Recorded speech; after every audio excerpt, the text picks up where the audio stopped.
You damn right. Recruiting never stops. So the recruiting hour never stops. Twice a week on Orange Bloods Live. It is time for the Monday edition. It was a big weekend in Austin for some guys in one class. It was a big weekend for some guys in another class around the country. But still, guys, Texas is looking at. We got a lot of stuff to get to today. Jason Sukamel is right there, managing editor of orangebloods.com. He was out in the heat this weekend talking to some big-time recruits. We'll get his thoughts on that. I'm Chad Hastings. Our man Jeff Ketchum, the boss, is taking care of a couple things today.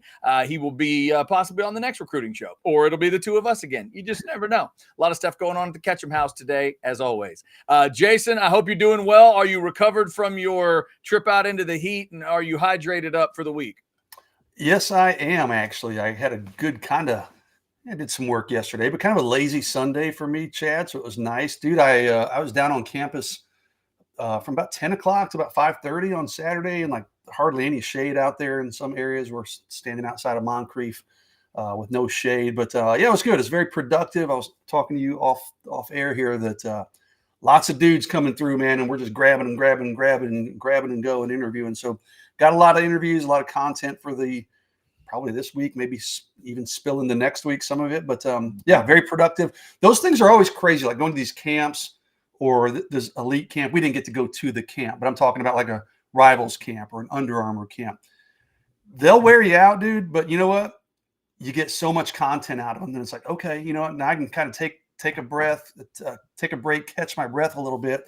And I've got easy content. Like I'm going to write my 3-2-1 column tonight. And, you know, it's like, take your pick, dude. I did like 40 interviews. So which, you know, sometimes I'm scrambling around trying to find who am I going to put in here? What am I going to write about? Well, not this week. I got more than enough to put into the 3-2-1 column tonight. Yeah, so for today, what we're going to do is be introducing you to some of those 2026 names that you may not know yet. Jason got to talk to a lot of those guys. We welcome everybody into the Specs chat. Jareth jumping in with just a yo. No problem, Jareth. And our man Broke Shop says we've got their interest. All right, just stay tuned. Stay tuned. Rodolfo already making fun of me with my blue hat, and he wants his DK update. Rodolfo is either this or a New York Yankees hat, dude. So I don't know who you root for in baseball, but maybe you want to see me in this Adidas hat rather than a New York Yankees ball cap. So yeah, that's true. It's usually kind of like whatever's in arm's reach on my desk here, and just happened today was the Adidas hat. So I was all right, let's go. So that's Rodolfo trying to get a Decorian Moore update. Is that what? Oh yeah, every time I'm on any show, it's the first question. You know what? I'll do the show tomorrow morning with Anwar and Alex, and he'll probably ask me again tomorrow morning. So yeah. Decorian Moore went to Columbus, Ohio, and has not committed to Ohio State. That is definitely the biggest update there that we would have for you. And Texas is still very much in the mix on Decorian Moore. All right, so yes, Rodolfo, we appreciate you jumping in, and this is unnecessary. ZOV, there's no need for this kind of stuff. I mean, come on, they're playing good record in baseball in New York Yankees, my man. I should have worn my Yankees hat. ZOV, you're right, dude. Say if there's one thing they don't need right now, it's help. They're doing just fine on their own. Feels like we're working our way towards a Sukamel versus Jeff Ketchum World Series. I thought about that last night, dude. Like the Yankees won, the Phillies lost, so the Yankees now have a half game better in terms of the record than the Phillies. So I was going to jab Ketch a little bit last night and say, hey, and then my Yankees have finally caught your Phillies. So yeah, absolutely. And of course, Money B is throwing in one of my teams. There you go, Money B. A little Rangers love too. They're not as good as the Rangers, as the Yankees right now. All right, Jason, let's jump in. We teased the quarterbacks a little bit with the thumbnail and title today. So let's talk about the QBs that were in town from this 2026 class. I see a couple of out-of-state names. Maybe we start there. Troy Hune, the kid out of California. Yep, that's right. What do people need to know about Troy? Well, Troy, you know, unfortunately, and I did interview both of these guys, but I did one via text, one via DM on Twitter. Both guys were boarding planes and at the airport. They didn't come out. I mentioned, all these guys come out in waves. They must have snuck those quarterbacks out a different door or something, because they never came out with those media guys. But I was able to communicate with them via, text messages and DMs, which is good. Never quite as good as like actually talking to him in person or a phone interview, of course. But I did text with Troy. We did a text interview. He's been to Austin now 4 times. Okay. And I'll be honest, Chad, I had him on possible commitment watch. Okay. I didn't go down to campus thinking this dude's going to commit. I don't have a commitment story written, not yet. But I did. I mentioned the catch Saturday morning. I said, "Hey, dude, it wouldn't shock me if he commits to Texas because, he really loves Texas, and I could see him wanting to beat Diabell, who's the other quarterback we'll talk about. I could see him wanting to beat Diabell to the punch to maybe get that first quarterback commitment. So, but Troy did tell me he had a great visit, man. He loved working out with Coach Milwee. He sat down with Coach Sark. He and his mom did, and he said that he didn't go into specifics, but he said we had a great conversation and had all of our questions answered. Now, I don't know what questions those were. In a phone conversation, I was asked to follow up and said, "Hey, what questions did you get answered?" But he just said we had some questions that got answered. Loves the coaches; they're all great people, great coaches. Texas is still up there, and he said, "Hey, very happy." And he said, with people starting to commit, meaning quarterbacks, sometimes that alters your timeline, right? So he's not committed, but he's aware that this quarterback, these dominoes are starting to fall, and it could impact him. But he's going to Clemson, Auburn, Michigan, and Penn State in the coming weeks. So he wants to take those visits before he makes a decision. It's going to be really interesting to see how Texas handles this. We'll talk about Diabell here in a second. But if Texas really pushes for Troy Hune's commitment, I feel pretty confident they're going to get it. Now, I don't know which one are they really going to push for? They're going to push for one more than the other. I'm not sure on the answer to that just yet, but I do think Texas is the team to beat if he's the guy that the Texas coaches want to push for a commitment. As we get into this quarterback discussion, is Hune or any of the guys we're going to talk about, are they rated above the others, or are they all about the same area in terms of like a star rating? No, Diabell's much higher. Diabell's rivals top 50 type player. Okay. Troy Hune, he's a 4-star guy, but he's not in the rivals 250 or anything like that. So okay. Diabell's certainly the higher rated of the two. Dia's more of a dual threat. Troy's more of a pocket passer.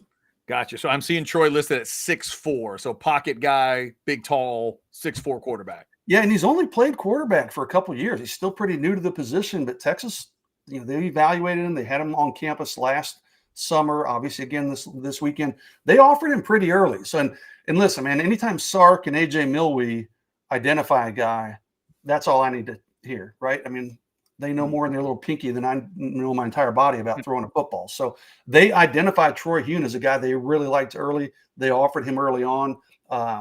And he's only played, I think it's a couple of years of quarterback, varsity football. So he's still pretty new to the position. So Shook One says it's Diabell or we riot. Not really, but Shook One sounds like they're excited about Diabell. And Dia is out of the state of Florida, correct? Yeah, he's out of Florida. He's out of Fort Lauderdale, Florida. One of my spots I like to go to. But I actually DM'd with Dia, and he was again at the airport. So he's like, "Hey, can you just shoot me these?" And he must have answered them while he was on the plane or something. Seriously, but first off, let me say this about both these guys, Chad, and you hear me say it pretty much every show. Both of them are huge. I mean, just amazing young men. I mean, everything's yes, sir, no, sir, Mr. Sukuman. Like, I appreciate the respect, but you guys are making me feel old. But they're very respectful. I mean, both big-time hotshot quarterbacks. They're very gracious, very generous with their time. So love that about both of them. But Dia, the son of former NBA, I think he was an all-defensive team player. Raja Bell played for the Mavericks, played for the Phoenix Suns, had a lengthy NBA career. But Dia, I'm looking at my notes from him, loved his work with Coach Sark and Coach Milwee. He said it gave him a feel for what it'd be like in a Texas practice. He brought his mom out with him as well. So she got to see everything, I think, for the first time. He said this, she wanted to meet everybody, get a feel for the program. He just said, "Hey, I was lucky to spend time with those guys, Coach Sark and Coach Milwee." I said, one of my questions to him was, where does Texas kind of fit in big picture? I said, "I know you don't have a list. Where does Texas fit in big picture?" And the quote was, "Texas has been and still is one of my top schools." No timeline, although I expect he's going to commit this summer. He's got upcoming visits to Florida State, Ohio State, LSU, and Miami. So he's got some big visits coming up. But again, man, I think if Texas pushes there, I think Texas is either 1 or 1A in that group. I don't know if there's anybody I'd put above Texas. He's been to UT a couple times now. This was not his his first visit either. So he's clearly a guy who really likes Texas. And I mean, maybe I'm just giving Sark too much benefit of the doubt, but Yeah. I mean, quarterbacks want to play for Steve Sarkisian. I mean, so I think Texas is, again, I'm not saying the outright leader there, but I think Texas has a really good chance to land him as well. Now, can they get both? I get that question a lot. Can they get both of them? Possible. Certainly not out of the question, but Troy Hune did mention previously last week, he told another Rivals reporter that, hey, he probably doesn't want to go as a two-man class if he doesn't have to, which I understand. It's not that he's afraid of competition, but, I mean, it's a little bit easier path to playing time and maybe an easier depth chart if you go in as a one-man quarterback class. So it might be tough to get both those guys if that's what people are thinking. Yeah, that is fair. This is interesting. Shook Ones threw in a chat. Bell has been on varsity since 8th grade. That sold it for me. I didn't news to me. That's pretty impressive, though. But yeah, that's crazy. Didn't know you could do that. I didn't know you could be on varsity in 8th grade. I didn't. That would make you pretty good. Yeah, and then being the son of a pro like that has proven to be a positive in many situations. So good to hear that those two guys are showing good leadership and everything. Anything else at the quarterback position? Anybody else in town? No, I mean, they had a bunch of other ones. There's a guy, Weston Nielsen from Bastrop, who's a 2027 quarterback. So we're talking, he's still just finished up his freshman year, but really, really good player. He came in, talked to him. He had a really good visit, but it's really early. But I mean, listen, he's from Bastrop, right down the road. So he's a guy I think that Texas will continue to monitor. They did offer a 2027 guy, and I didn't get to talk to him, unfortunately. Again, there's so many guys that sometimes these guys slip through the cracks. Well, no, I'm sorry. They offered two 2027s. Again, man, I told you off the air. Sometimes it's hard to remember. I interviewed so many guys, but Brady Edmonds is another quarterback out of California. They just offered him. And then Peyton Houston is a dual threat quarterback out of Louisiana. This guy's big time. I've seen him at a bunch of camps. He's got a bunch of offers. Texas offered him at the camp on Saturday. Really early for those dudes. I'm not going to sit here and make predictions or anything, but I know Peyton Houston, even before getting that offer, really, really liked Texas. And he's going to be one of the top guys in the country for that 2027 class. Rolling through a recruiting hour here on a Monday. A lot of names from the 26 class in town that we're going to get into today. We thank you for jumping into the Specs chat. Up over 260 folks in there. Here's Lisa to remind you about Specs. Specs same-day delivery can save the day with our Specs app or online shopping. From world-class wines to hard-to-find spirits and craft beers to gourmet foods, delicious snacks, and spectacular sweets. It's Specs. Cheers to savings. Hey, you might be heading home. You need to get stocked up because you're a softball fan and you're getting ready for Texas softball. By the way, I'm pulling up a scoreboard here, Jason. How about this score? Florida 9-3 at the end of 5. Whoa. Yeah, you know what? I have not even checked the score. I've been watching that pretty religiously the last few days, but I have not even checked it today. I've been working on so much recruiting stuff. That's shocking and interesting for sure. Yeah, and weather has been a part of their day too. They had lightning stuff early, so I'm pretty sure that is the one game they have played. They got delayed earlier, so keep an eye on that one. But you're 2 innings away from them having to do another game. They would, if I'm not mistaken, they would play that game before Texas plays Stanford. So just keep an eye on Oklahoma City. Texas may get pushed a little bit time-wise, but of course, if the Longhorns win, they will be in the championship series if they get it done tonight. So thanks to Specs for being a great partner of ours. Again, gets us stocked up for whether it's softball or whatever it is you need. Go check out Specs. All right, Jason, let's start rolling through some names here from the 2026 class that was in. One of the first names you sent me was Nathan Tillman. He's 20. You know what? Hey, I should have clarified. I'm sorry, Chad, before. He's actually 2025, and he did not come to the camp. They just offered him on Saturday. It just coincided with the camp. So, I got you. Okay, all right. Well, we'll go ahead and we can hit that then and get to the 26. So he got an offer over the weekend. Yeah, and it happened on Saturday, and I was like you. I called him today. I did an interview with him this afternoon, and Nate Tillman, he's out of Arlington Timberview. He's a safety. I thought he came to the camp too. I was like, he must have snuck in. They must have snuck it because there was one other 2025 guy that came in for the camp too. So I thought maybe they snuck Nate Tillman in, but he said, no. It just happened to be the day of the camp that they offered him. But Blake Gideon had gone in the spring and evaluated him, and they liked what they saw, so they went ahead and offered him. He's committed to SMU, has been since early February. He's got a couple other schools after him. He's got some official visits lined up. He's already taken his SMU official visit. He did that in May, early May, excuse me. He's going to Utah this weekend. Listen, Utah always evaluates well, so that speaks well. He's got 2 other visits lined up. I know who they are. He doesn't want me to say it or report it, so I'm going to respect his wishes. But he does have 3 official visits lined up. Utah, he said, I can go ahead and put that one out. So he's going to Utah this weekend.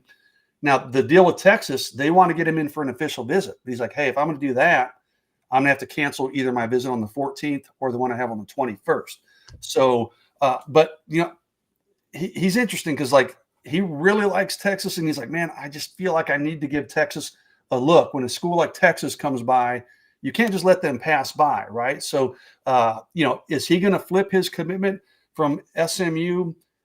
I don't know the answer to that, but my instinct, Chad, just from, I've done this a long time, dude. I mean, Texas, when they go after an SMU guy, kind of late in the process, they've had really good success. And, listen, SMU is a fantastic program and great academics, but I mean, Texas, especially moving to the SEC, it's just a different world. So I really like Texas's chances to flip Nate Tillman if he comes in for that official visit, if they really push him for that commitment. I think Texas has a real chance to get him away from SMU for sure.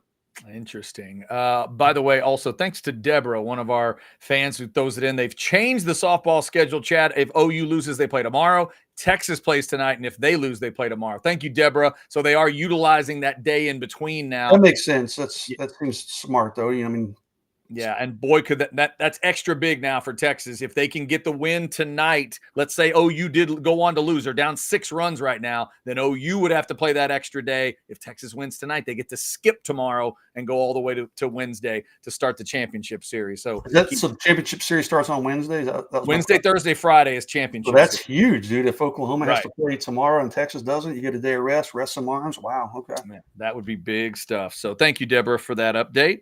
All right, Jason, I cannot resist this name. I'm going to give it a shot here. I hope I have to learn this name very much. Young man out of Nashville, a D tackle. He's the other 2025 guys. Yeah. This is also, okay, this is still 2025. He's the other. I mentioned there was one other one. Yeah, he's the other. Gotcha. Okay, so still in 2025 here. Amir Leonard Jean-Charles. Yeah, I think you got it. I mean, that's how it reads to me, man. So I'm like, Amir is his first name. Leonard Jean-Charles. So he's got 3 words in his last name, I guess. But he actually picked up an offer from Texas earlier in the spring, but decided for whatever reason, hey, I want to come back and work at this camp, get a feel for the coaches, maybe show them what he's capable of in person. So he came back. I talked to him after the camp. He's one guy I did get to talk to, and just said he loved the experience. He's got official visits set up. He's got West Virginia, and I typed up so many notes. I'll make sure I get this right. West Virginia and Syracuse official visits coming up. Okay. Texas talked to him about getting him in on June 21st for that official visit weekend. He said, they're just waiting to kind of finalize that with Kenny Baker, but he thinks that's probably going to happen. Really likes Texas. He said right now, they're in the race for his top spot. He said it's probably them or Syracuse right now. Again, he is going to visit West Virginia. But he said, I hope I get to come in for that official visit, get to know the whole staff.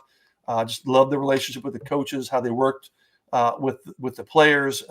Plans to commit in like August or right before his senior season. So, he's not a super highly rated a guy necessarily. He's a 4-star guy, but he's not in the Rivals 250 or anything. But, I'm looking at his offer list: Auburn, Florida, Georgia, Michigan, Syracuse, Tennessee, Texas. So he's got some impressive offers. Are all of those committable offers? Maybe not necessarily all of them, but he's got a pretty impressive offer sheet. Like I said, he already had the Texas offer, decided to come in. That shows you, man, that tells me he really liked Texas. He paid his own way to come in for this camp, and he really wanted to make an impression on those coaches, the Texas coaches, so it will be a committable offer. So I'll be really interested to see if they do end up bringing him in for that June 21st weekend. Some of that may depend on what happens with some of these other defensive tackles they're recruiting, including Brandon Brown, the current commitment. But yeah, he was the guy that came in, enjoyed his visit, and Texas very much in the mix there. So if we're talking about a 2025 guy here, obviously there's a lot of discussion about the D tackle position, Jason, and where Texas is placed on that position. And I think it's safe to say, there's been some talk about that they may not be in on the absolute elite of the elite on D tackles. Maybe they need to be. Are they need to be on more guys or higher quality guys or whatever? What type of substance are we talking about with a guy? I know you said he's not super highly rated, but he is a 4-star. Like, by the time this process finishes out, is this the type of guy that can give you a feeling of substance if you're a Texas fan at D tackle? Well, he's a good player. I mean, he wouldn't have those offers if he did. And I'm not going to say I haven't sat here and poured through his film, but I know he apparently had a good day at the camp. But he's not the no-brainer. The guy that Ketch and I talk about all the time. Like they need to go out and find a Malcolm Brown, a DJ Hicks who went to A&M, of course. I mean, Walter Nolan, the list goes on and on for A&M, right. But it's been a long time since Texas has had one of these bona fide, no-brainer 5-star studs that are going to pan out.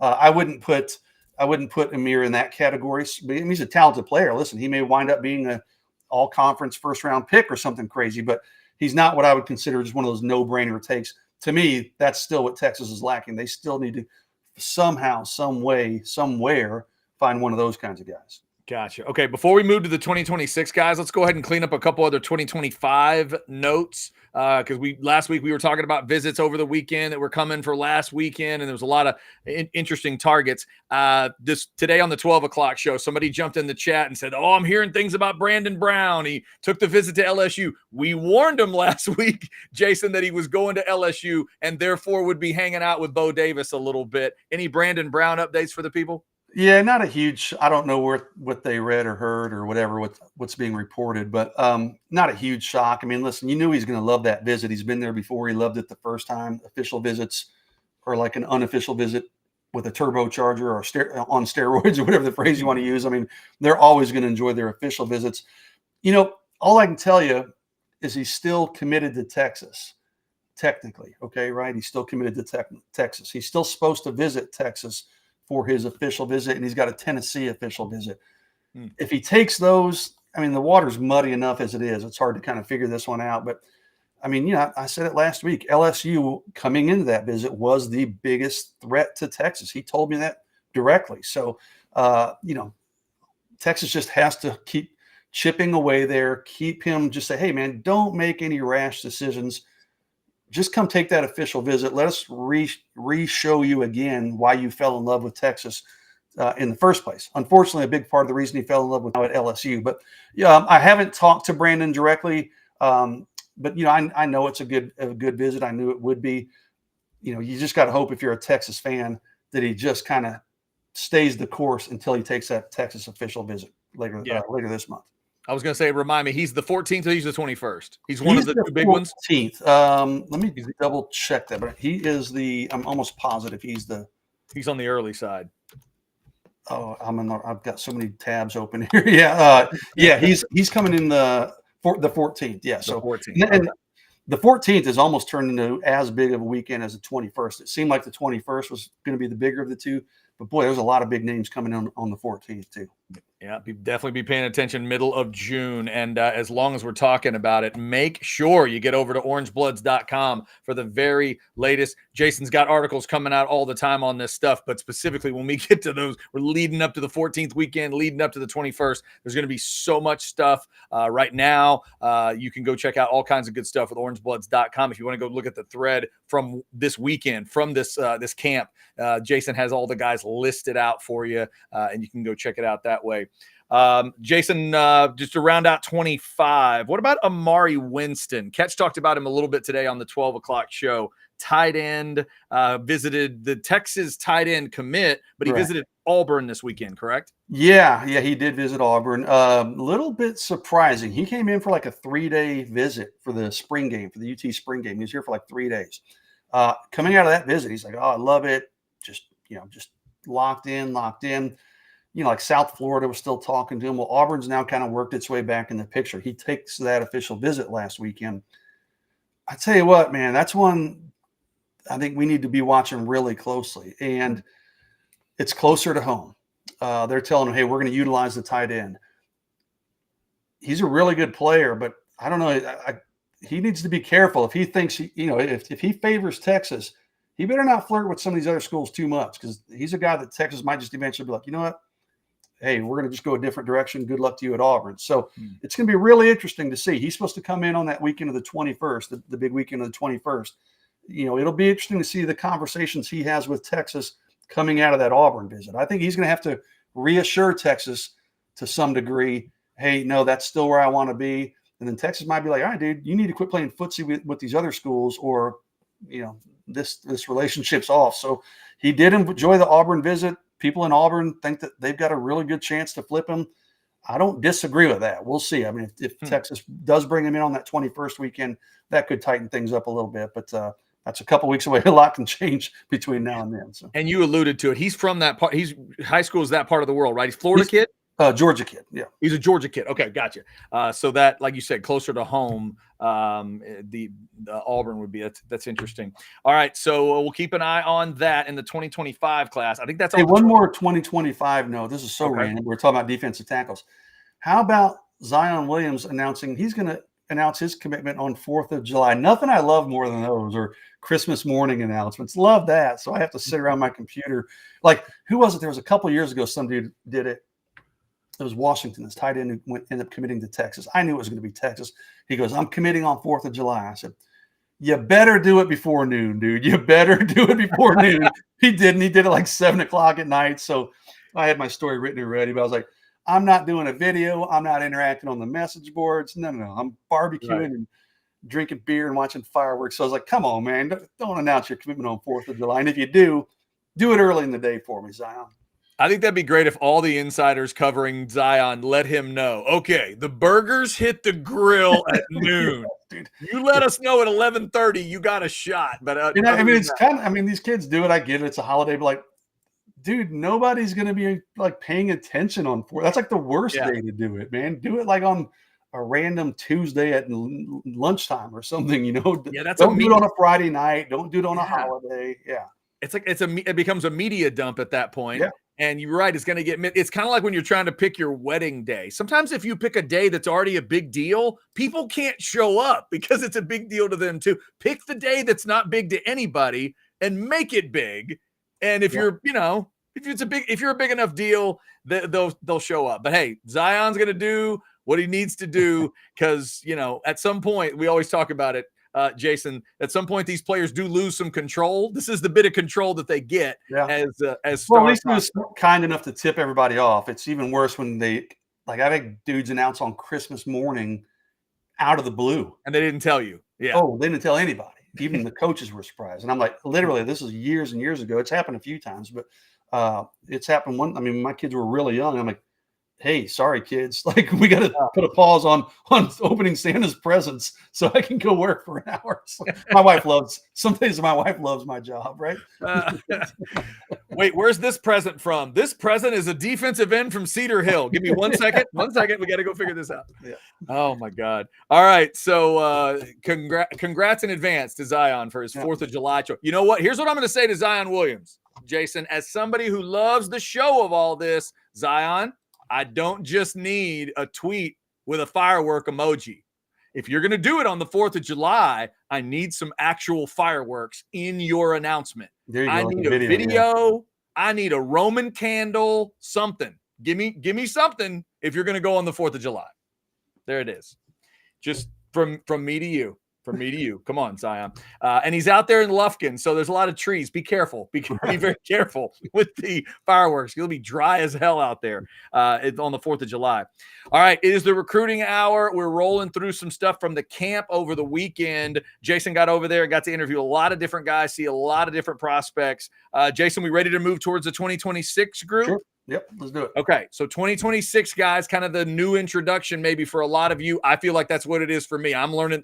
I may be hearing some of these names for the first time today. So jump on into the discussion here. Jason, let's start with how about Jamarion Carlton, big D end out of Temple. He's from the Austin area-ish.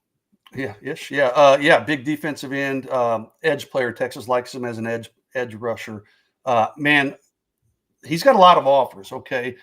But he told me when he got that Texas offer, he goes, man, he goes, I almost got emotional about it. So this is a big offer for him. And he said, they told me that Coach Sark wanted to meet with him in his office. I go, what's that like, dude? When they tell you, like, I said, what's it like when you hear, hey, Coach Sark wants to see you in his office?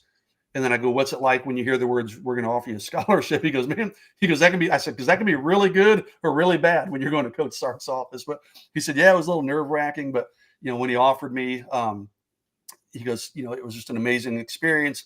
He goes, I was excited. I had to try to keep my composure. He said, yeah, I almost got a little emotional. He listed a bunch of schools that are currently standing out. And again, it's very early for him, but Texas, Baylor, Arizona State, Texas Tech, Oklahoma State, Texas A&M, Nebraska. He's been talking to Ohio State.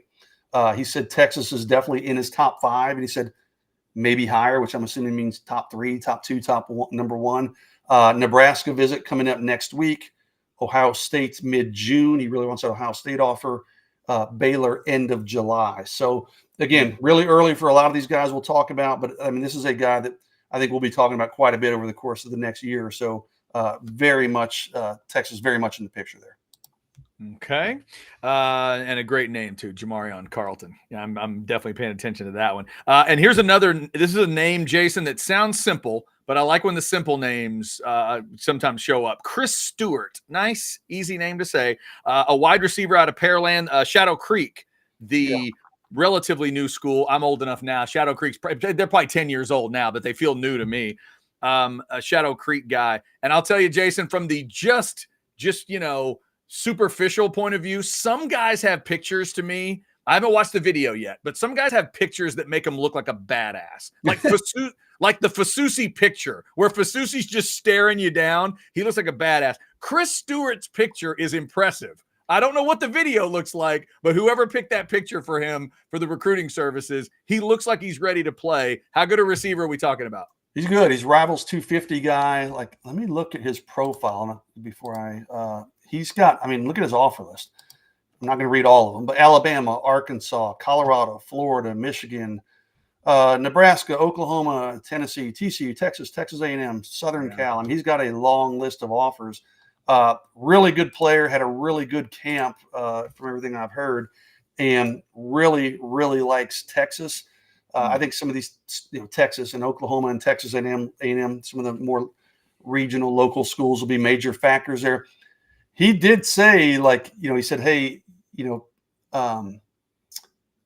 he talked to the coaches. He talked to Coach Sark. Coach Sark talked to his family. And then talking about his upcoming junior season, again, these guys are still young. He just finished his sophomore year of high school, but his upcoming junior season, I don't want to make too much of this. I think it was some of these kids, especially have a microphone in their face, they get a little nervous or whatever. But he said, hey, I want it to just be my breakout year, show people who I really am, and let them know Texas is getting a dog. And I was like, wait a second. I was like, but I've seen these kids they're just new to the process. So I don't think that necessarily means he's going to commit to Texas like right around the corner. But that tells me obviously he has a strong liking for Texas, and an eventual Texas commitment is a possibility. But really good player, had a really good camp. And obviously Texas is very much in the mix there. See, now you never know, Jason. He could be next level to where every other insider that interviews him, he ends it the same way with all of them too. And Baylor's going to get a dog. TCU's going to get a dog. Like he may do it. Maybe he does it for everybody. Yeah, well, he probably should start. That way you got to throw everybody off the scent. Yeah, Alabama will get a dog. Keep your eye on that name, Chris Stewart, an easy one to remember, a wide receiver out of Pearland. All right, Jason, how about the defensive side? Zealous Hicks, safety out of Georgia. We're going back out of state for this one. Yeah, big time, like 5-star. He's not a 5-star now because they've only released like 10 or so in his class, but he's the number 12 ranked player in the entire country. Elite safety. Okay. Came in, with his family. It's been his second time to visit Texas already.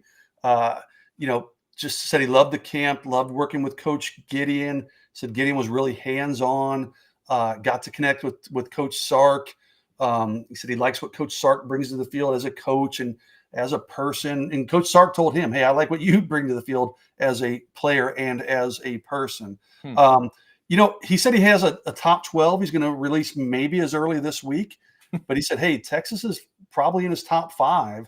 after this visit. He said, definitely, he said, not probably, he said they jumped up. They were definitely in my top 5. He's going to officially list a top 12. So Texas will obviously make that cut. Tennessee camp this coming weekend, and then probably Ohio State sometime this summer as well. So an interesting thing here. Okay, look, this is a small thing, but his aunt, he told me, lives in Texas, and his parents, he said, when he goes to college, they may move to Texas, even if he doesn't go to Texas. He made it sound like, well, his aunt was a former district attorney up in Dallas. So, very influential person. So they've got some ties to the States, even, being from out of state. So from Georgia, but I mean, long way to go in this one, big time player. It's going to be a national recruitment, but Texas has a lot to sell and a lot to offer here, including his family wanting to live in Texas, maybe after he goes off to college. Interesting. That's something to keep an eye on. And again, that's Carrollton, Georgia, not Carrollton, Texas, but Carrollton, Georgia. It might wind up being Carrollton, Texas. It may end up being right. There you go. Maybe they go Carrollton to Carrollton, and then the family can drive on down to Austin. Who knows? So Zealous Hicks, the safety to keep an eye on there in the 2026 class. Jason, another name that seems to fit the position here. Kid out of Mansfield, an offensive tackle, Felix Ojo. For some reason, that sounds like an offensive tackle to me. How good and also sounds like a pretty impressive frame already for a young kid too. Tell me about him. Yeah, he looks like an offensive tackle, sounds like an offensive tackle, plays like an elite offensive tackle. He measured at the camp 6'7", 283. This is a guy who just finished his sophomore year in high school. What? So he's like 15 years old, right? Yeah, exactly. And those are actual measurements. I mean, they measure their hand and their wingspan and everything else. Mm-hmm. This isn't him just claiming, no, I'm 6'7". No, like when I'm interviewing him, I'm looking up. When I'm taking a picture, I'm having to hold my camera up, right, to take his. You have to have a boom. Do you have to have a boom? Put the mic on it. To get almost. Yeah, I mean, he's something else. I mean, this guy is elite. I'm looking at my notes from my conversation with him. They did offer him on this visit, so that was a big moment for him. He said the Texas coaches said they really like him. They want him to be part of the program. Sark said they loved his film. They think he can be an elite tackle at the next level at a place like Texas. He said that offer meant a lot to him. He said, being born and raised in the state of Texas, he said Texas kind of always been that school for him. So that was a big offer. Check out this. You want to talk about what an elite prospect he is. Here's his upcoming visits. He just visited Texas, obviously. Mm-hmm. He's going to Oklahoma, I believe, this Thursday.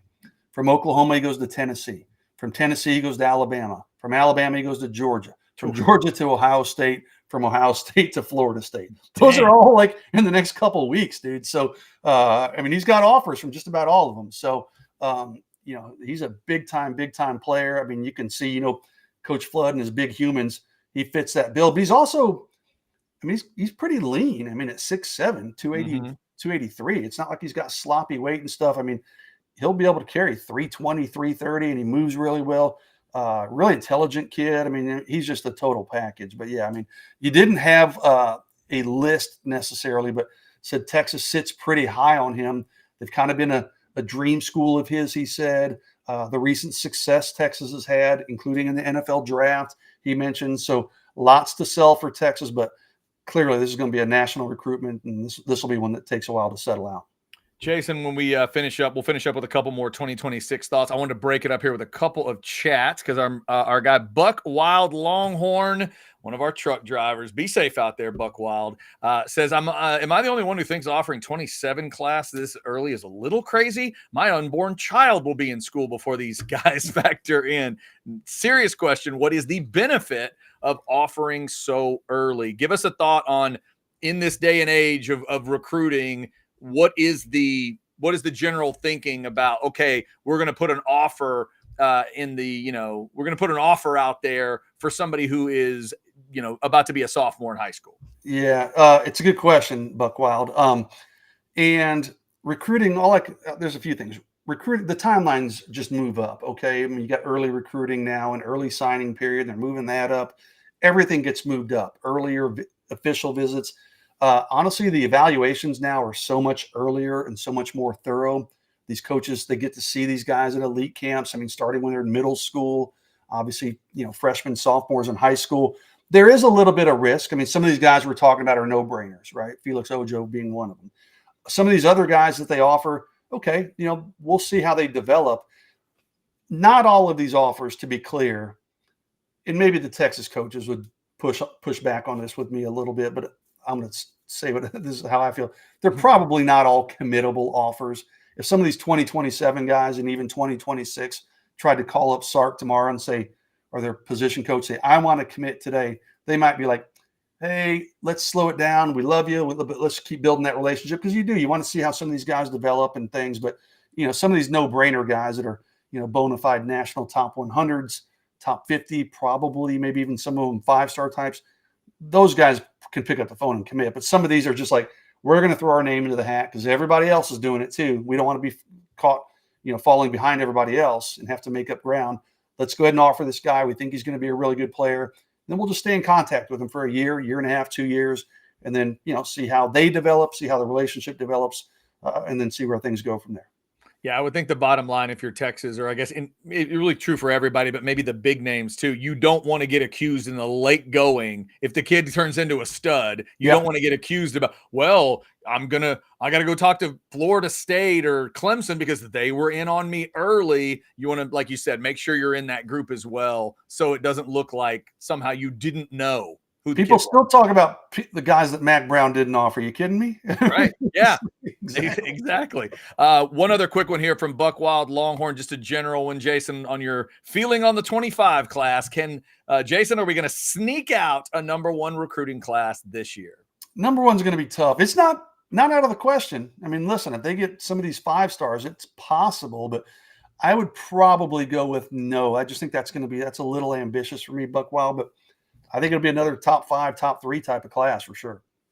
By the way, I'm seeing top 7, 9-3 still Florida over Oklahoma in softball. Just saying. We'll keep an eye on that. See if we get a final before we're done here. Thank you for those chats coming in. We got damn near 500 folks in the Specs chat on a Monday. We appreciate you. We're going through this mainly 2026 class list of the guys that were in town for this camp, but we've hit a little bit all kinds of recruiting. Well, 2025, we talked about the 2026 quarterbacks that came in, Troy Hune and Dia Bell. Jason, let's finish off with a few other names. Who else have we not mentioned that you wanted to talk about? I'm looking at my list, and there's, I guess the main one I'd start with is John Turntine, who's a offensive lineman at North Crowley. And we talk about elite players. This dude is an elite player, 2026 player. In fact, there was one defensive lineman, I can't remember which one it was, but I remember he said, hey, I won all my reps, but he said, I lost one to John Turntine. And I said, dude, there's no shame in that. Trust me, John Turntine's really, really good. So he's come in. This is his 3rd visit. He came in like April 13th. Then he came in for the spring game, and now he's here for the elite camp on June 1. And I asked him, I said, John, am I crazy, dude? Should I take that as a sign, the fact that you've been here 3 times in a month and a half span? And he's like, you can take it as a sign. I mean, I don't think he's going to jump up and commit to Texas, but I mean, he loves Texas. He loves the staff, loves the academics, loves everything about it. His sister is going to be enrolling at Texas in the fall semester. So his other sister goes to school in Austin too. So he likes the idea of being close to his family, obviously. So there's a lot to sell there for John Turntine. And 3 visits from April 13th to June 1st, so less than 2 months, is pretty telling. KJ Ford's a big defensive lineman out of Duncanville, defensive end. Unfortunately, I didn't get to interview KJ. Again, there's so many guys. They send them out in waves, so sometimes there's 10 guys, and some guys can sneak past you. But, KJ's been down to Austin a ton. He's another guy that I think we could be talking about someday being in this Texas 2026 class. Mady Creek linebacker Kosi Akpala is a guy that already had a Texas offer come to the camp. Talked to him after the camp. Loved the visit. Loved the opportunity to work out with the Texas coaches. First time to work out with Johnny Nansen. Said that went really well. London Smith out of Waco University is a wide receiver DB. He didn't get to work out. He had a cast on his hand, but this dude's elite. I mean, he's a borderline 5-star type talent. He's been to Texas a bunch. I don't remember if he told me. I think he has a couple other visits coming up. I don't have my notes transcribed on him yet, but London Smith is a guy, like high character guy, high academic guy too. He just fits the mold of the kind of guy that Texas usually has success with. He's out of Waco. Again, academics are important to him. Just a really tremendous player.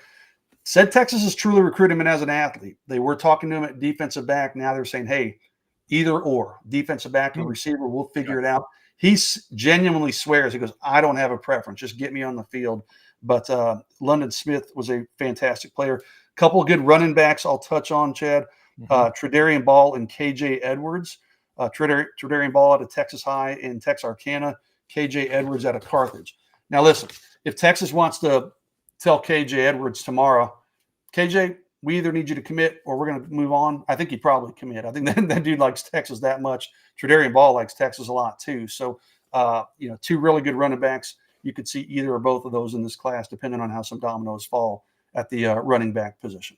I do like a running back with the name Ball. It's right there in the name, Tredarian Ball. That's great. By the way, congrats to the Ball family for that one. Ball's a cool name no matter what you do. You could be Billy, you could be Eddie, you could be anything you want. But Tredarian, well done. Well done. And Texas already has one 2026 running back commitment, Racing Guillory. Okay? Oh, that's right. Yeah. But he's kind of flirted with some other schools. So, they have options. Let's just say that. They have options. If something happens with Guillory, you might see both of those dudes in this class. So we'll see.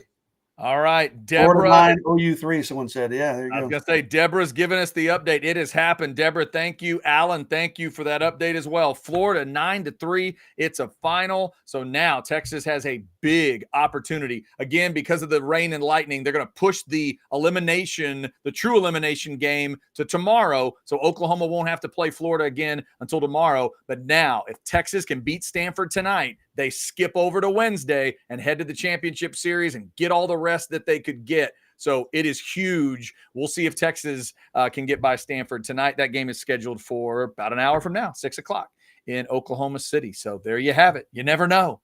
That's why they play the games, because a team like Oklahoma and a team like Texas can lose on any given day. We'll see if Texas can step up and take advantage of that opportunity. Thanks to everybody for jumping in the Specs chat. Did we hit all the names you wanted to, Jason? Yeah. There's a couple chats that we can finish up with, but I think we covered most of there are so many kids there, it's hard to touch on all of them. But yeah, I like how Money B's thinking. Let's circle back around to the quarterback since we started there. Let's kind of finish there. He says, best guess, Jason, Bell or Hume. What would you do? I saw that question in the chat. And Money B, as always, Money B asks really good questions. I don't know. I just don't know. I think if you're asking me which one is more likely to commit, I'd probably say Troy Hume. But if Texas maybe wants to push for the dual threat guy, the higher ranked guy, the guy with the pedigree, maybe it's Bell. I just don't know the answer to that. I mean, I feel confident they're going to get one of those two. I don't think they'll get both of them. I know people keep saying that, but I don't think that's going to happen. I'll put it this way, Money B. My plan this week is to write commitment stories on both of those dudes and just have them ready. But I just don't know the answer. I mean, I wish I had better intel for you, but I just know they both really like Texas. But I think it's going to be hard. It might just come down to who wants to decide first, who wants to end the charade and say, you know what, this is where I want to be. Let's do it. Money B, as always, thank you for checking it out, and thank you for the chat. Real quick before we get another recruiting one in, I've never heard of this, but Tracy says Florida walked 3 straight OU players in the 7th. Weird tactic, but it worked. I don't think I've ever seen that one. Intentionally, or? I guess at least Tracy's making it sound like it was intentional. Yeah, interesting. Hey, there's one question from Jose. If you could put that one up, Jose Rodriguez. Yep. Just we can sign off after this. Question on how the visits work, the difference between unofficial and officials. Why would a prospect go to school multiple times? Do they see different stuff? Jose, it's pretty simple. Unofficial visits, like these camps and things, the athletes have to pay for their way. They have to pay for the camp. Then they did a swimming deal, and they had wings after the camp. They have to pay, and it's like $10 or whatever for their meal. Official visits, everything's paid for. They fly them in, they put them up in the Four Seasons, they take them to the fanciest restaurants, And I can never remember how many. It used to be they could bring a couple people, then it was one. Now I think they've expanded it again so they can pay for their family to come in on these official visits too. Why would they go multiple times? Well, an official visit's a lot different than an unofficial visit. As I said, they wine you and dine you on the official visit. You get to go to Coach Sark's house for breakfast. You have a player host who's kind of your guide for the weekend, and they'll go out and hit the town a little bit and do whatever. Some guys want to go fishing, some guys want to go to Sixth Street, some guys want to go out on the lake, whatever. They'll do different things for those guys on their official visits.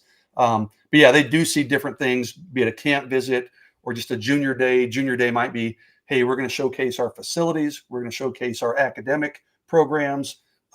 This last weekend was just come down, we're going to work you out at the camp for about an hour, and then we're going to have some fun. We're going to go to the pool, hang out, get to know you, those types of things. So there's a little bit of variation in all of these visits. But the biggest difference is an official visit, the school pays for it. Unofficial visit, you're on your own dime. So that's why when it's an unofficial visit, anytime you see a guy come in from Tennessee or Georgia, he said, hey, let's take note of that. That dude's coming in on his own dime to see the University of Texas. So that's a pretty good indication that there's a genuine interest there. Yeah, good point and good question, Jose. Nothing wrong with that at all. Thank you for jumping in the Specs chat today. We are up over 500 folks as we are just about ready to wrap it up. Tracy just lets us know. May not have been intentional, but who knows? So yeah, I didn't think that would be an actual tactic of intentionally walking 3 players in a row. But you know what? Whatever works. Oklahoma softball did lose to Florida today, so they'll have to play an elimination game tomorrow. Texas and Stanford coming up a little bit later on in Oklahoma City. So we'll see what the softball team can do. Jason, anything else we need to hit? Or are you good? I think I'm good. I'm sure there's probably more we could talk about. Like I said, there's so many guys here, but I think we've covered most of the meat that was on the bone.